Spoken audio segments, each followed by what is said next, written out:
유동근 목사와 나의 잊을 수 없는 기억들의 실제 9번째. 워치만리 아내의 반응과 근황. 1956년 1월 29일에 상하이 교회의 대부분의 인도자들이 중국 공안국에 체포되었고, 그 다음날 종교국이 주최하는 워치만리의 재상을 고발하는 군중 집회가 열렸습니다. 이때 그들은 제목에 워치만리가 부도덕한 일을 저질렀다는 내용도 포함시켰습니다. 릴리슈의 책에 따르면 이때 누군가가 워치만리의 아내에게 느낌을 물었고, 그의 아내는 하늘에서 더 높은 심판이 있을 것이다 라고 짧게 말했다고 합니다. 이 말만 들으면 마치 워치만리의 아내도 남편의 부도덕한 일을 인정한 듯한 인상을 줍니다. 그러나 여기에는 두 가지 함정이 숨겨져 있습니다. 첫째, 릴리슈는 중국 오판에 있던 그 후 이 말이 성도들 사이에 퍼졌다는 문장을 영문판에서는 삭제하여 마치 본인이 위 대화를 직접 목격한 듯한 인상을 독자들에게 주었습니다. 하지만 그 당시 수천 명이 운집한 상태에서 그런 일은 가능하지 않았습니다. 둘째, 워치만리 아내가 한 위의 말은 최종 심판은 지금 이 사람들이 내리는 것이 아니라 나중에 하늘에서 있게 될 것이다 라는 뜻입니다. 릴리슈가 교묘하게 편집한 것처럼 워치만리의 부도덕한 행위에 대해 아내가 보기에 하늘에서도 벌을 내릴 것이라는 의미가 결코 아닙니다. 참고로 이때는 중국 정부가 치밀하게 짜인 각본에 따라 워치만리를 공개적으로 매도하고, 그런 군중 대회들이 신문지상을 통해 중국 전역에 중계되던 때였습니다. 릴리슈는 이 소용돌이의 중심에 섬으로써 어린 나이의 대학생임에도 중국 전역에서 유명 인사가 되었습니다. 한편 1952년에 중국 공안들에 의해 끌려가 생사도 모르고 있다가 4년 만에 수천 명의 군중 앞에서 온갖 흉악한 죄명으로 조리돌림을 당하고 있는 남편을 보아야 하는 아내의 심정은 당해보지 않으면 알 수 없을 것입니다. 하지만 그런 엄청난 사건 이후에도 아내인 체리티 장의 남편인 워치만리에 대한 사랑, 그리고 주님을 향한 그녀의 신앙은 죽음에 이를 때까지 한결같았습니다. 이 점은 릴리슈나 유동근 목사가 입장을 바꾸어 놓고 깊이 새겨볼 대목입니다. 아래 내용은 워치만리가 감옥에 있는 동안 그의 아내인 장피누이가 어떻게 생활했는지를 장 자매의 여동생의 손녀인 완 샤오링이 증언한 것입니다.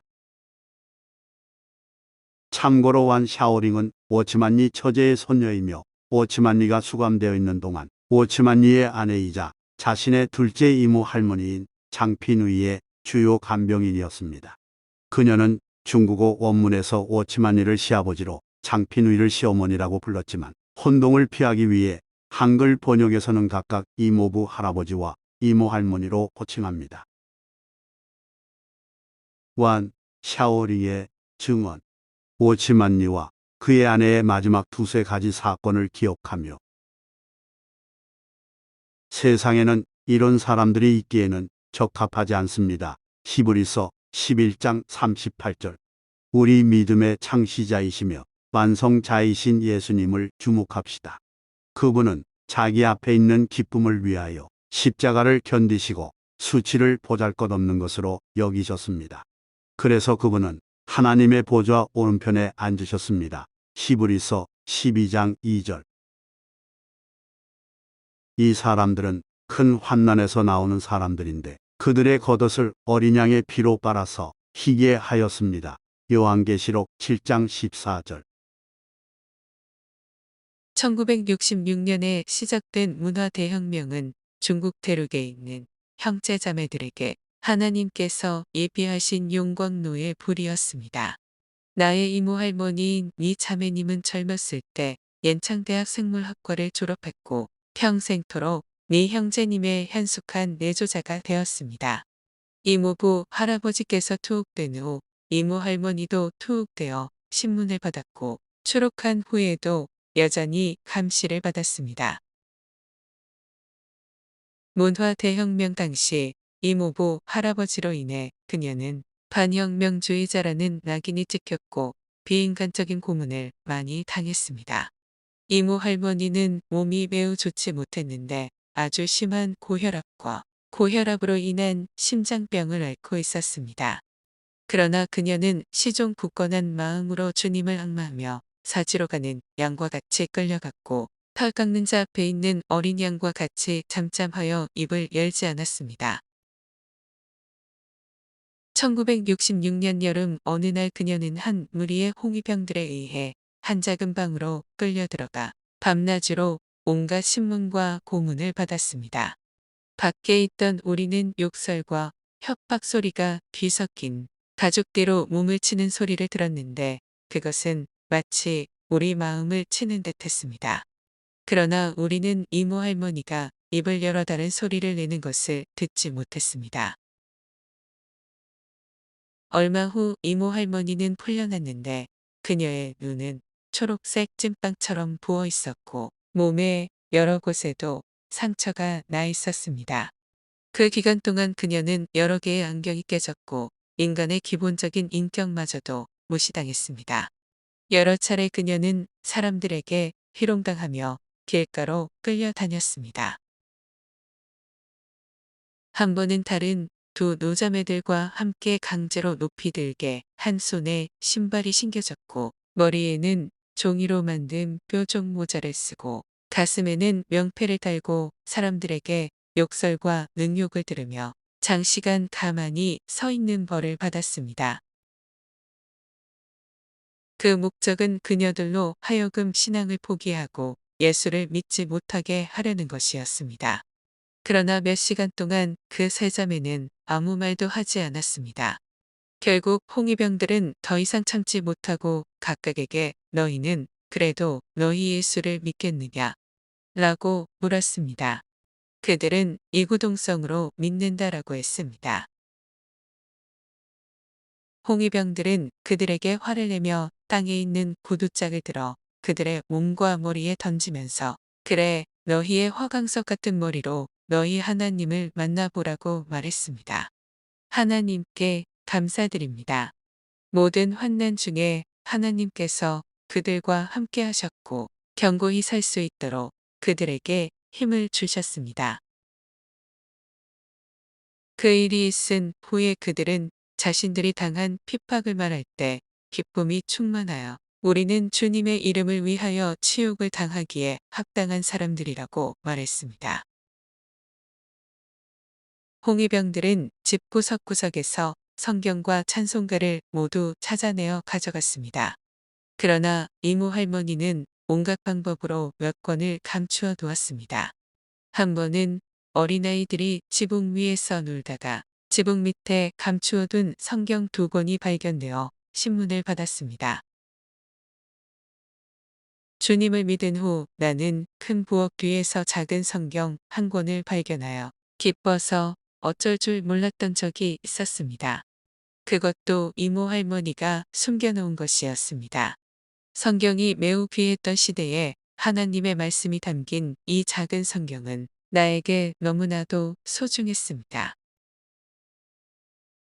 이모 할머니는 아침 저녁으로 하루에 2번씩 뒷골목을 청소하라는 명령을 받았습니다.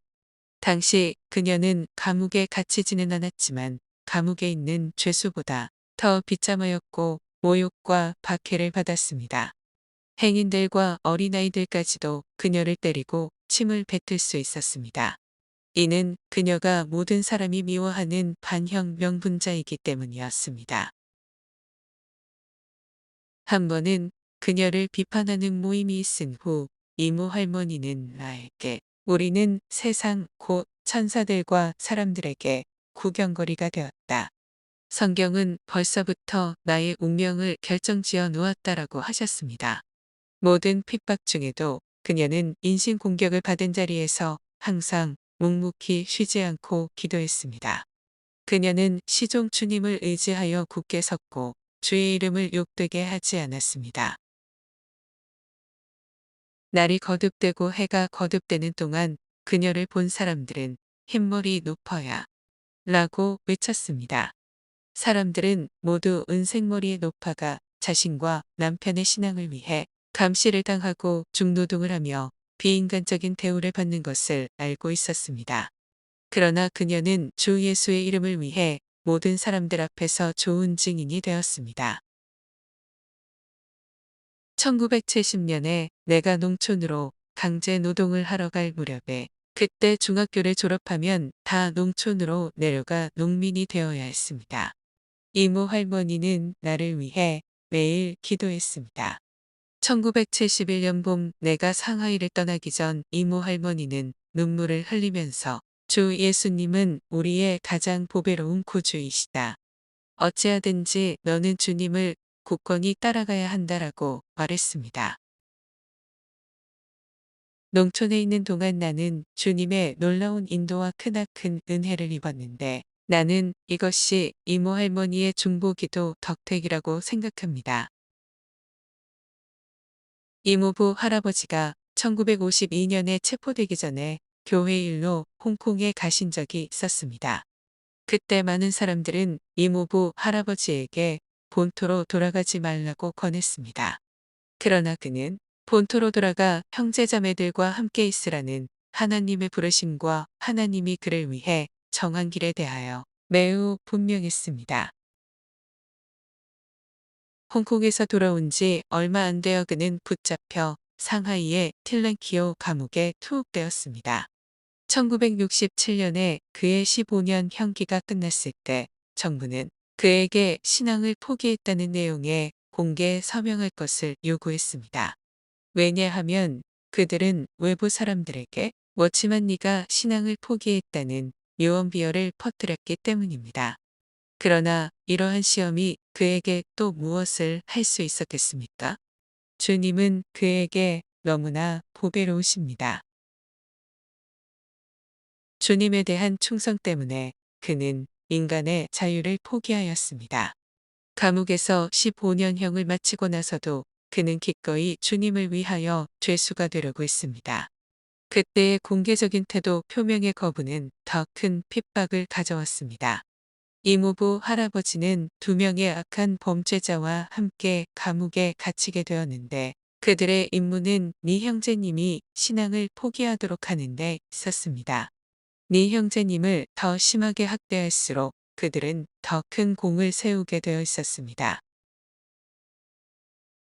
옥중에 있는 한 사람에게 들은 바에 따르면 이모부 할아버지가 입은 솜으로 만든 조끼를 그들은 여러 조각으로 찢어버렸다고 합니다. 이모부 할아버지는 신앙을 포기하지 않겠다는 태도를 표명함으로써 더 많은 고통을 당했습니다.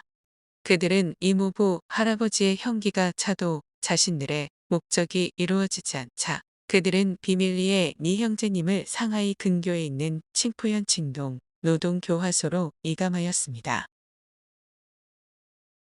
이 기간 동안 이모 할머니는 이모부 할아버지를 한번 볼 수 있도록 허락받았습니다. 그러다가 갑작스럽게 소식이 끊어져 수개월 동안 연락이 닿지 않았습니다. 나중에 알게 된 것은 이모부 할아버지가 더 고통스러운 곳인 안후이의 깊은 산속 바이마우링 노동교화소로 이감되었다는 것이었습니다. 1971년 11월에 이모 할머니는 뇌졸중으로 돌아가셨는데 2일 전에 이모 할머니는 이모부 할아버지와 의사소통이 가능했습니다. 그러나 한동안은 편지, 연락조차도 허락되지 않았으므로 그 당시 이모부 할아버지의 사정을 아는 사람이 없었습니다. 이모 할머니는 뇌졸중에 걸린 후 돌아가실 때까지 정확히 3일밖에 걸리지 않았습니다. 이것 또한 세상에 있을 때 그녀가 주님께 구한 바였습니다. 그녀는 매우 심각한 고혈압으로 인한 심장병을 앓았기 때문에 결국 자신이 뇌졸중으로 죽을 것을 알고 뇌졸중이 발생한 지 얼마 안 되어서 빨리 주님께 갈 수 있기를 바랐습니다. 이렇게 될 때 다른 사람을 괴롭히지 않고 장시간의 고통도 당하지 않을 수 있기 때문이었습니다. 주님께서 이모 할머니의 기도를 들어주시고 그 갈망을 이루어 주신 것으로 인해 감사드립니다. 뇌졸중으로 혼미케 될 때부터 세상을 떠날 때까지의 시간은 정확히 3일이었습니다. 병원에 있는 동안 이모 할머니는 매우 평안했으며 아무 고통 없이 주님께 가셨습니다. 이모 할머니가 돌아가신 후 우리는 이모부 할아버지에게 즉시 그 소식을 전하지 못했습니다. 이는 이모부 할아버지가 심장이 매우 쇠약하므로 그 소식으로 인한 타격을 감당치 못할까 보류했던 것입니다. 한 달이 지나고 나서야 이모부 할아버지에게 편지를 띄웠습니다. 그러나 이모부 할아버지는 이모 할머니의 병환이 위독해질 때부터 돌아가실 때까지 예감이 있으셨는지 편지에서 항상 이모 할머니의 건강을 물어보았습니다. 편지에서 이모부 할아버지는 빨리 감옥에서 나와 이모 할머니와 함께 있으면서 병중에 있는 그녀를 수발할 수 있기를 간절히 바랐습니다. 큰 이모 할머니와 손녀가 1972년 초에 안후이 성으로 이모부 할아버지를 뵈러 갔을 때 그의 심장병이 극히 악화된 것을 알았는데 이모 할머니의 별세는 그의 마음을 아프게 했습니다. 왜냐하면 그때 이모부 할아버지와의 왕래가 유일하게 끊어지지 않은 사람은 바로 이모 할머니였기 때문이었습니다. 사후에 같은 감방에 있던 한 동료 수감자의 말에 의하면 이모부 할아버지는 형기를 마치고 출감하면 이모 할머니와 항상 함께 있기를 갈망하셨다고 합니다. 그는 이모 할머니의 건강이 좋지 않은 것을 알고 편지에 이렇게 쓴 적이 있습니다. 내 형기는 내 아내의 생명과 경주를 하는 듯하다. 만일 그녀가 아직 살아있는 동안 내가 나갈 수 있다면 그녀를 잘 섬기겠다. 이는 그녀가 나로 인하여 너무 많은 고통을 당했기 때문이다. 이모 할아버지는 투옥되기 전에 교회 봉사로 전국 각지를 바삐 다녔었습니다. 투옥된 후 순식간에 20년이라는 세월이 지나가는 동안 그들 부부가 함께 있었던 날은 손가락으로 셀 수 있을 정도였습니다. 이모 할아버지가 붙잡힌 후 그들은 그를 모함하기 위해 끔찍하고 날조된 많은 혐의를 조작하여 그를 무고히 음해하였습니다. 당시 많은 형제자매들이 그들에게 속았습니다. 그러나 이모 할머니는 그를 제일 잘 알기 때문에 나에게 이렇게 말했습니다. 그에 관해 그들이 말한 일들은 모두 존재하지 않는 것들이다. 남편 때문에 그녀는 사람으로서는 받을 수 없는 치욕을 수없이 당했습니다. 텔렌키오 감옥에 갇혔을 때 이모 할머니는 매월 한 차례 소량의 음식과 일용품을 이모부 할아버지에게 전해줄 수 있었습니다. 청동 농장으로 이감된 후에도 이모 할머니는 그를 한번 만나보았지만 그 후로는 얼굴을 볼 기회가 없었습니다.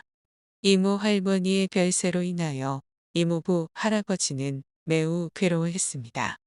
같은 감옥에 있던 사람들로부터 그가 여러 날 동안 슬픔에 잠겼었다는 소식을 들었습니다. 4월 22일에 이모부 할아버지는 큰이모 할머니에게 보낸 편지에서 나의 기쁨을 여전히 유지하고 있습니다라고 말했습니다. 수년간의 압박과 핍박도 그를 낙심케 하지 못했습니다. 이는 그가 앙망하는 분은 영원히 그를 실망시키지 않으시는 우리 하나님이시기 때문입니다. 1972년 6월 우리는 농장으로부터 이모부 할아버지가 별세했다는 소식을 들었습니다. 내가 큰 이모 할머니와 농장으로 달려갔을 때 이모부 할아버지는 이미 화장되었고 그의 유해밖에 볼 수 없었습니다. 그의 감방 동료는 우리에게 이렇게 말했습니다. 당시 그의 심장병은 매우 심하게 발작하여 위독하게 되었는데 그들은 그를 경운기에 실어서 농군들이 쓰는 모자 하나를 씌우고 40리 밖에 있는 농장병원으로 끌고 갔습니다. 그것은 건강한 사람조차도 견딜 수 없는 일이었습니다. 그런데 그들은 진동을 가장 피해야 할 심장병 환자를 그렇게 데려갔습니다. 바로 이렇게 외조부님은 병원으로 가는 도중에 별세하시게 되었습니다. 세상을 떠나기 전 그의 베개 밑에는 아주 떨리는 손으로 쓴 몇 줄의 글을 담은 쪽지가 있었습니다. 그 말씀은 이러합니다. 그리스도 하나님의 아들로서 사람을 죄에서 속량하기 위하여 죽고 3일 만에 부활한 이것은 우주 가운데 최대의 사실이다. 나는 그리스도를 믿음으로 죽노라. 농장 간부가 이 쪽지를 우리에게 보여줄 때 나는 주님께 이 말씀을 내 마음에 기억할 수 있게 해주시기를 기도했습니다. 노동교화소의 간부들은 그가 많은 노트에다 소위 반혁명 일지를 썼다고 했습니다. 이것은 옥중에서 진리에 대해 그가 새롭게 얻은 빛이었습니다.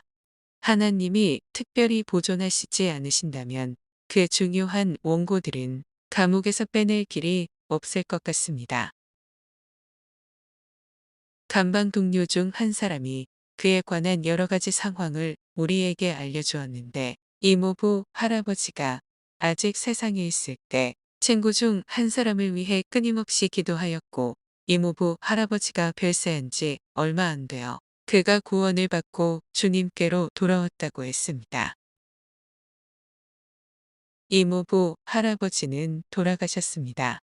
그러나 그는 피에 젖은 면류관에 죽을 때까지 신실하게 짊어지고 주님께로 갔습니다. 하나님은 비록 살아서 아내와 함께 있고자 했던 그의 마지막 소원을 이루어 주시지 않았지만 주님은 그들에게 더 좋은 것을 예비하셨습니다.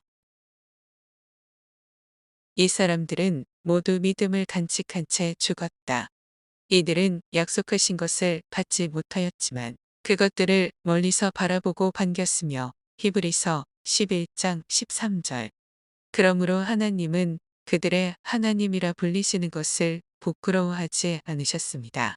왜냐하면 하나님께서 이미 그들을 위하여 한 성을 예비하셨기 때문입니다. 히브리서 11장 16절. 그들은 많은 순교자들처럼 하나님이 자신의 이름으로 부르신 이기는 이들의 무리였고 이 세상에 있기에 합당치 않은 사람들이었습니다. 지금 그들은 안식에 들어갔으나 그들의 기도와 열매는 항상 하나님께 받아들여져 끝없는 효과를 내고 있습니다. 또한 그들의 발자취는 우리가 더욱 주님께 충성하도록 우리에게 영감을 줍니다. 위 간증문에서 보듯이 워치만 리의 아내인 치리티 장 자매님은 주님 품에 갈 때까지 중국 공산정부가 지어낸 말들을 믿지 않았고 변함없이 워치만 리를 사랑했습니다. 워치만 리와 9년 동안 같은 감방에 있었던 우유치 형제는 자신의 간증문에서 워치만 리 역시 아내를 변함없이 사랑했음을 증언하고 있습니다.